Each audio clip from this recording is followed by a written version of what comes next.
Sekarang kita nak menjawab soalan nombor 2. Okey. Soalan, tulis dulu nombor soalan. Okey. Now, soalan nombor 2 ni adalah berkenaan dengan market structure. Jadi di sini gambar rajah yang diberikan adalah untuk pasaran monopoli. Okey. Mula-mula bila kita lihat pasaran monopoli ni, gambar rajah macam ni, kita kena cari satu titik dahulu, ya. Titik persilangan keluk MC sama dengan keluk MR. Kita kena cari titik persilangan tu dahulu. Okey. Mana MC kita? Ini MC. Ni MC kan? Okey. MC kita ni kita trace dengan color hijau. Saya guna color hijau lah pen. Okey. Mana MR kita? Ni MR. Maksudnya keluk ni. Okey. Keluk ni. Trace. Okey. Sampai atas. Sampailah ke atas. Okey. Nampak tak keluk hijau bersilang dengan keluk hijau kat mana? Dekat sini. Ya, dekat sini. Jadi kita tanda E. Dekat titik tu kita akan lukis garis tu. Ya. Buat garis ke bawah terus ke atas, ya. Garis ke bawah kita bulatkan 21 tu, menunjukkan nanti value kita akan darab dengan 21. Nak cari price, nak cari cost ke, nak cari revenue ke, kita akan darab dengan kuantiti 21, ya. 21 ni akan jadi kuantiti equilibrium, ya. Harga equilibrium PE kat mana? Okey, PE kita refer kepada keluk P kita, price. Ni keluk price, ni keluk dia. Ya. Ini keluk price. Jadi kita akan trace keluk price ni sampai kena garis putus-putus pink tadi. Kat mana? Dekat sini. Dia kena dekat situ. Ya. Jadi kita akan buat ke tepi. Ya.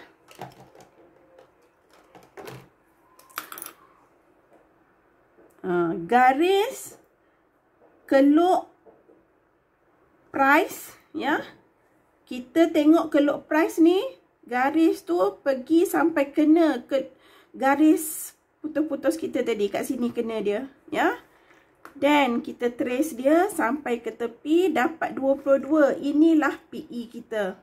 Okey. Jumlah ni sebab keluk dia yang kena garis putus-putus tu adalah keluk P. Okey. So kita boleh jawab soalan A, ya. Identify price equilibrium. Jadi untuk A kita, price equilibrium adalah yang kita bulatkan tadi. RM 22. Quantity equilibrium, paksi kuantiti yang kita bulatkan tadi. Quantity equilibrium, tulis pun dah salah dah. Berapa jumlah yang kita bulatkan tadi? 21 unit. Okey. Kemudian kita pergi kepada B. Calculate the amount of. Okey. Ini soalan sambungan dia. Ya. Okey. The amount of profit, satu adalah profit atau loss. Profit atau loss, formula dia TR tolak dengan TC. TR kita P darab dengan kuantiti. TC kita tengok kepada AC, darab dengan kuantiti. Okey. Tu formula kita. Okey. Jadi P darab kuantiti P kita, tengok atas tadilah kita dah dapat RM22. Darab kuantiti kita 21. Ya, itu TR kita. Cost kita AC. Okey, AC adalah ATC, benda yang sama, ya. Jadi kita tengok AC ni kena pada keluk putus-putus kita ping tu kat mana? Kat sini. Kan? Jadi berapa amount dia? Ke tepi amount dia adalah 26. Nampak? AC kita trace keluk AC ni sampai kena garis putus-putus ping tu. Kat mana? Kat situ. Okey. Dan kita dapat value dia berapa? 26. Itulah AC. Ya. So, 26 darab dengan Q kita berapa tadi? Kuantiti kita 21. Macam tu. Ya. So, kita kira guna kalkulator. 22 darab dengan 21 kita dapat 462. Okey, next 26 darab dengan 21 kita dapat 546. Okey. Jadi 462 tolak 546 kita dapat negatif 84. Jadi dekat sini kita loss ataupun subnormal profit nama dia.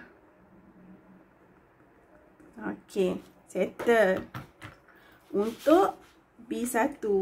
B2. Soalan minta total fixed cost. Okey. TFC. Tak tahu nak buat. Kita biar dulu. 3. Total variable cost. TVC. Okey. TVC macam mana dapat? TVC ni kita ambil AVC darab dengan kuantiti dia. Ya. AVC kat mana? Okey. Tengok semula keluk kita. Mana AVC? AVC darab kuantiti. AVC mana? Ni AVC. Kita trace AVC sampai kena keluk. Sampai kena garis putus-putus pink tu. AVC, AVC, AVC. Dekat situ. Kena garis pink. Kita terus ke tepi untuk dapatkan value kita. So, value dia 8. Ya. 8 darab dengan kuantiti berapa tadi? 21. Jangan kira amount lain. Yang kita bulatkan je. Ya. So, 8 darab dengan 21 kita dapat 168 amount dia. Okey. Itu TVC. TFC macam mana? TFC adalah formula kita guna pen lah. Tak apalah, saya contain dekat sini. Okey. TC sama dengan TFC tambah TVC. Okey. Kalau kita nak tahu TFC berapa, kita kena tolak. Ya. TC tolak TVC, kita dapat TFC. Jadi dekat sini TFC adalah TC tolak TVC. TC kita berapa tadi ni? Kita dapat dah TC kita tadi. 546. TVC kita dapat yang bawah kita 168. Jadi kita tolak guna kalkulator kita. Okey. Amount dia 546 tolak 168. So kita dapat 378. Okey. Jadi sekarang should this firm continue or close? Tulis C. Continue ke close? Kita tengok dia rugi. Rugi dia, TR dia berapa? 462. Ya, dia ada hasil 462. Total fixed cost kita 378. Maksudnya sewa boleh bayar, ya. Gaji pekerja boleh bayar, ya. Tapi kalau dengan 462 ni tak boleh bayar dua-dua lah. Kena bayar, ada yang kita tak boleh bayar. So 462 dia boleh bayar semua salary, ya. Tapi tak boleh bayar sebahagian, tak cukup untuk bayar total fixed cost. Jadi dia patut open. Okey. Jawapannya, this firm should open its operation because its total revenue can pay all its total variable costs and some of its total fixed cost. Ya, remember ya. Firma nak tahu dia buka tutup firma, kita akan tengok revenue dia boleh bayar tak dua-dua tu. Okey. Dan revenue dia kena utamakan bayar variable dahulu. Balance tu baru boleh bayar fixed. Ya. Itu jawapan untuk C. Okey. Next kita pergi kepada soalan 3.